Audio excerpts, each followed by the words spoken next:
Hi guys, this is gsmnote.com and I'm here with the Samsung Galaxy S22 Ultra for a hands-on.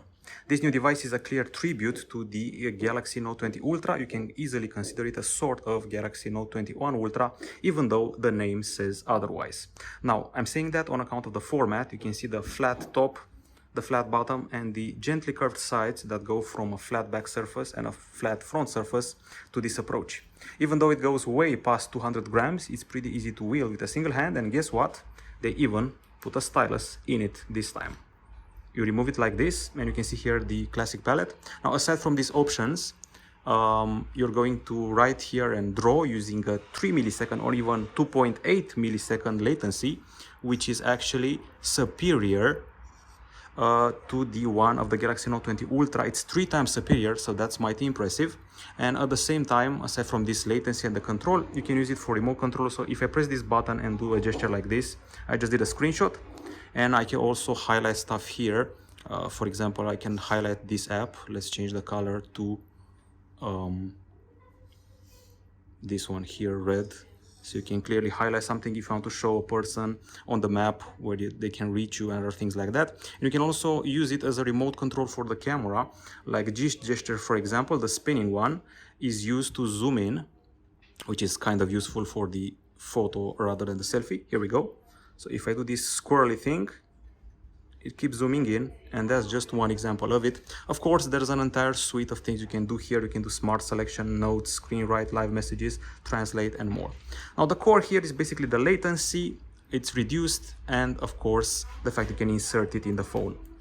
Now, the device itself uses the brand new Gorilla Glass Victus Plus for the front side and the back side for extra protection. As you can see, we no longer have a camera module here. The lenses sprout straight out of the back side, and we have here a quad camera with an extra sensor here. Now, material-wise, we also have an Armor aluminum frame, which is tougher than usual aluminum, and of course IP68 certification. Now, the screen you're seeing right here, this one is a Dynamic AMOLED panel.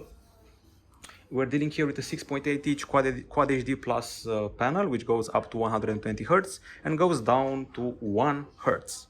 Now, when it comes to the CPU, we're dealing with an Exynos here, the new generation of Exynos 2200, which is actually co-developed with AMD, which provided the GPU with a sort of ray tracing, so mobile gaming is going to be quite hot here. Hopefully hot as in cool, not as in high temperature. We also get 8 gigs of RAM and 128 gigabytes of storage. There are versions with more RAM and more storage, and the battery is a 5000 mAh unit, which charges at 45 watts via wire, 15 watts wireless, and also has wireless power sharing.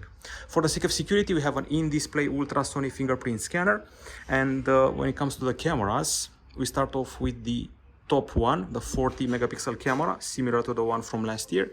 And when we go to the back side, where we have a quad camera setup, I know it seems like a penta setup, but it's actually quad. So we have the main 108 megapixel camera with a new sensor. We have the 12 megapixel ultra-wide camera, a 10 megapixel telephoto camera with 3x optical zoom, and the periscope camera here, which is also 10 megapixel and has 10x optical zoom. My guess is that this sensor is probably either a time of flight or a laser sensor or something like that, and the whole ensemble shoots 8K video at 24 frames per second.